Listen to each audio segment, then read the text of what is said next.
اس نے ربیہ کو آج عباد سے منسلک کرنے کا پورا پروگرام بنا رکھا تھا۔ ربیہ کی اپنی ذہنی کیفیت یہ تھی کہ وہ جذبات کی رو میں بہہ کر یہاں سے ہمیشہ کے لیے چلے جانے کا ارادہ تو کر چکی تھی، لیکن اب اس کا ذہن بالکل خالی ہو رہا تھا۔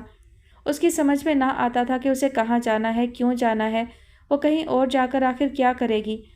اسی کیفیت میں قطعاً غائب دماغی سے چلتے ہوئے وہ منور امین کے کمرے میں چلی گئی۔ وہ بستر پر پڑے اونگ رہے تھے۔ اس کی آہٹ پا کر چوکنے سے ہو گئے۔ ربیہ اپنے سر کی چوٹ اور اس کے بعد ہونے والی کمزوری کی بنا پر کچھ دن سے ان کے کمرے کی صفائی وغیرہ نہ کر سکی تھی۔ اس وقت ان کا کمرہ، بستر، لباس، ہر شے بزبان خود ربیہ کی غیر حاضری کی کہانی سنا رہی تھی۔ ربیہ ان کے بستر کے قریب پڑی ہوئی کرسی پر جا کر بیٹھ گئی۔ منور امین نے قدرے نفرت سے اس کی جانب دیکھا۔ تمہارا دماغ تو ابھی سے بہت خراب ہو گیا ہے لڑکی، وہ پھنکارے۔ ربیہ چونکی اور نہ سمجھتے ہوئے انہیں دیکھنے لگی۔ تم نے ابھی سے خود کو مالکن کے روپ میں دیکھنا شروع کر دیا۔ ہاں، تم کیا سمجھتی ہو تمدن تمہارے سر پر کوئی تاج سجانے والا ہے؟ ربیہ کی کچھ سمجھ میں نہ آ سکا۔ وہ خالی خالی نظروں سے انہیں دیکھتی رہی۔ اس کمرے پر تم نے چند دن صفائی کر کے جو احسان کیا تھا نا، اس کا مطلب اچھی طرح سمجھ چکا ہوں میں۔ شاید تم سمجھتی تھی کہ میں تمہیں اس رقم کے متعلق کچھ بتا دوں گا، ہے نا؟ ربیہ کو اب ان کی باتیں سمجھ میں آنے لگیں۔ پھوپھا جان، یہ آپ کیا کہہ رہے ہیں؟ وہ اداسی سے بولی۔ میں بھلا ایسا کیوں سوچوں گی؟ آپ کی کسی بھی رقم سے میرا کیا واسطہ؟ میں تو صرف آپ کی محبت اور توجہ چاہتی تھی۔ محبت اور توجہ؟ وہ ہمیشہ کی طرح دیوانگی سے ہنسے۔ لڑکی، تم تو بہت زیادہ چالاک ہو، شاید تمہاری ماں بھی اتنی چالاک نہ ہو۔ محبت؟ تمدن سے شادی بھی تم محبت کے لیے ہی کر رہی ہو، ہے نا؟ انہوں نے پھر سے کہا لگایا۔ ربیہ کے لب کانپے، اس کی پلکوں پر ایک قطرہ جھلملانے لگا۔ وہ خاموش بیٹھی رہی۔ تمدن انتہا درجے کا بے وقوف انسان ہے۔ پھر وہ نفرت سے منہ بگاڑتے ہوئے بولے، اس کی ذہنیت اس قدر گری ہوئی ہے، اس سے مجھے یہی امید ہونا چاہیے تھی۔ تمہارا انتخاب کر کے اس نے مجھے حیران نہیں کیا۔ اب کی بار ربیہ نے سر اٹھایا تھا۔ اس کے آنسوؤں میں اس ظالم شخص کے لیے لمحہ بھر کے لیے شکایت چمکی، پھر اس نے دوبارہ سر جھکا لیا تھا۔ تم بھی اپنی ماں والی روایت دہراؤ گی، دیکھ لینا۔ بھاگ جاؤ گی ایک دن کسی کے ساتھ۔ ربیہ کے سر پر انہوں نے آسمان لا گرایا تھا۔ وہ پھٹی پھٹی آنکھوں سے انہیں دیکھتی رہ گئی۔ میری ماں؟ اس کے لب کانپے۔ ہاں، تمہاری ماں، وہ نفرت سے پھنکارے۔ 2 کوڑی کی عورت جسے تمہارا باپ کہیں سے اٹھا لایا تھا۔ ربیہ کو چکر آنے لگے۔ اس نے اپنا سر تھام لیا۔ مسلمان نہیں تھی وہ، اور اسے مسلمان کیے بغیر ہی تمہارے باپ نے اس سے شادی کر لی تھی۔ اسی گناہ کی پیداوار ہو تم۔ ربیہ کو یوں لگا جیسے ابھی اسے الٹی ہو جائے گی اور اس کی آنتیں منہ کے رستے باہر آ جائیں گی۔ پھوپھا جان، وہ بمشکل بولی تھی، خدا کے لیے خاموش ہو جائیں۔ ارے سنتی کیوں نہیں ہو اب؟ جو سچ ہے وہ سننے کی ہمت پیدا کرو خود میں۔ بھاگ کر آئی تھی کہیں سے اور تمہیں پیدا کر کے پھر بھاگ گئی کسی کے ساتھ۔ آخ تھو! ربیہ کے لیے اس وقت ہلنا بھی محال تھا، پھر بھی وہ بہت ہمت کر کے اٹھی اور مردہ قدموں کو گھسیٹتی ہوئی کمرے سے نکل گئی تھی۔ دوسرے کمرے میں آ کر وہ منہ کے بل چارپائی پر اوندھی گری اور سسکیاں بھرنے لگی۔ آج اس کے کانوں نے اس کی پوری زندگی کی بدترین بات سنی تھی۔ ہمیشہ ہی سے وہ اپنے ماں باپ کے متعلق جاننے کے لیے بہت پرشوق رہا کرتی تھی۔ دادی سے کریت کر باتیں پوچھا کرتی تھی۔ جہاں کہیں ان کے لبوں سے کچھ نکلتا، ربیہ کے کان کھڑے ہو جایا کرتے، لیکن آج جیسے کسی نے 2 دھاری تلوار سے اس کا کلیجہ چیر ڈالا تھا۔ ربیہ سخت ترین اذیت کا شکار تھی، تڑپ رہی تھی، رو رہی تھی۔ آج اس نے جانا تھا کہ کیوں دادی جان ہمیشہ ہی اسے کچھ بھی بتانے سے گریزاں رہا کرتی تھی۔ ربیہ کے ماں باپ کا ذکر ان کے لیے تکلیف دہ کیوں تھا؟ وہ اسے اس روحانی تکلیف سے بچانے کی کوشش کرتی تھی جس سے اسے منور امین نے دوچار کیا تھا۔ آج ربیہ کو علم ہوا تھا کہ کیوں مینا بیگم اور سولت اسے اتنی حقارت بھری نظروں سے دیکھا کرتی ہیں، کیوں ان کے انداز میں ربیہ کے لیے اس قدر تنفر ہوتا ہے۔ آج جیسے اسے اپنی ہستی کے بے وقت ہونے کا احساس ہوا تھا، وہ تڑپ تڑپ کر روتی رہی۔ اسی دوران اس نے فیصلہ کر لیا تھا کہ وہ اس گھر سے کہیں نہیں جائے گی۔ اس کے وجود کے ساتھ جو کہانی جڑی ہوئی تھی، اس نے ربیہ کو اس قابل ہی نہ چھوڑا تھا کہ وہ اس دنیا میں سر اٹھا کر ایک باعزت زندگی گزار پاتی، اور جب اپنی ذات مٹا کر بھلا کر سر جھکا کر زندگی گزارنا تھی تو اس کے لیے یہ گھر دنیا میں سب سے موزوں تھا۔ آنکھیں موندے وہ گویا جنت کے کسی باغ میں لیٹی ہوئی تھی۔ اسے اپنے بالوں میں دھیرے دھیرے چلتی انگلیاں، مدھر مسحور کن احساس پوری شدت سے ہو رہا تھا۔ اس کا جی چاہتا تھا کہ وہ کبھی آنکھیں نہ کھولے۔ ایکان! عاشر نے محبت سے اسے پکارا۔ ایقان نے آنکھیں کھول کر عاشر کو دیکھا اور مسکرا دی۔ کیا سوچ رہی ہو؟ میں تو سمجھا تم سو گئیں۔ نہ جانے کون سی حالت میں ہوں عاشر، نہ یہ نیند ہے نہ بیداری ہے، نہ خواب ہے نہ حقیقت، نہ کوئی سوچ نہ احساس، بس سکون ہے، اتنا گہرا، اتنا گھنا، اتنا خاموش سکون کہ ان چند لمحوں میں پوری زندگی بتا دینے کو جی چاہتا ہے۔ عاشر گہری سانس بھری اور کچھ سوچنے لگا تھا۔ ایقان نے مخمور نگاہوں سے اس کی جانب دیکھا، وہ متوجہ نہ تھا۔ کیا سوچنے لگے اب؟ کہیں وہ موئی نوکری تو یاد نہیں آنے لگی؟ اس نے جل کر پوچھا تھا۔ عاشر بے ساختہ ہنس دیا۔ کمال کرتی ہو یار، اس قدر خاتون پن۔ میری وہ چلبلی شرارتی سی ایقان کہاں ہے جسے میں نکو کہہ کر چڑھایا کرتا تھا؟ تمہاری جدائی کے غم میں گھل گھل کر ختم ہو گئی بیچاری۔ ایقان نے آہ بھری۔ اب تو یہی بھاری بھرکم خاتون بچی ہے، اسی سے کام چلاؤ۔ کام تو خیر ہم اپنی اخیر عمر تک چلائیں گے، وہ مزے سے بولا، لیکن کام میں دل تو لگے۔ کیا مطلب؟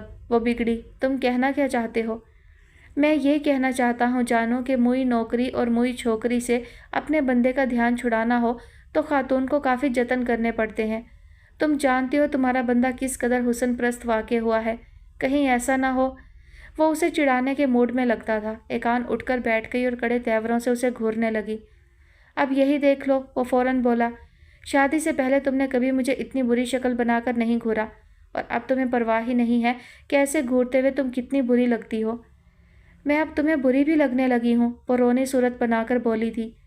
میں تو صرف گھورتے وقت کی بات کر رہا ہوں، وہ چمکارنے والے انداز میں بولا۔ تم کچھ بدل گئے ہو عاشر، وہ مشکوک ہوئی۔ پہلے تو میں تمہیں کسی صورت بری نہیں لگتی تھی۔ ارے جانم، وہ ہنس پڑا، مذاق بھی نہیں سمجھتی تم؟ مجھے تم بری لگتی تو یوں کھینچا چلا آتا۔ میرے لیے تو تم مقناطیس ہو اور میں محض لوہے کا ٹکڑا۔ ایقان چند لمحے اس کی آنکھوں میں دیکھتی رہی، پھر یقین سے مسکرا دی۔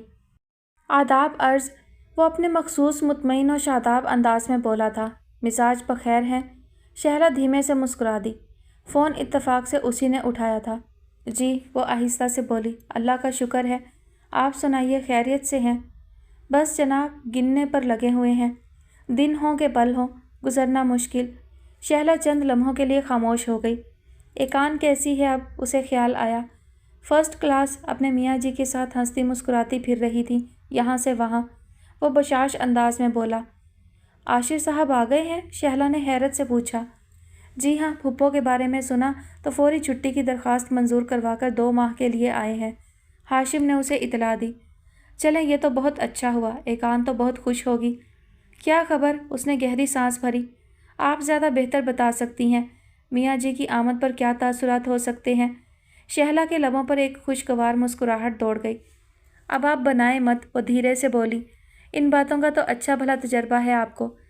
آپ کو اگر اندازہ ہے تو میرے لیے تو یہ احساس بھی بہت ہے، کم از کم ہمارے متعلق کچھ سوچتی تو ہیں آپ۔ ہاشم نے شوق ہونے کی جسارت کی، ورنہ یہ بیچارہ دل تو عجب خدشات کا شکار رہتا ہے۔ شہلا کا دل عجیب انداز میں دھڑکا۔ خدشات؟ وہ کچھ سوچ کر بولی تھی۔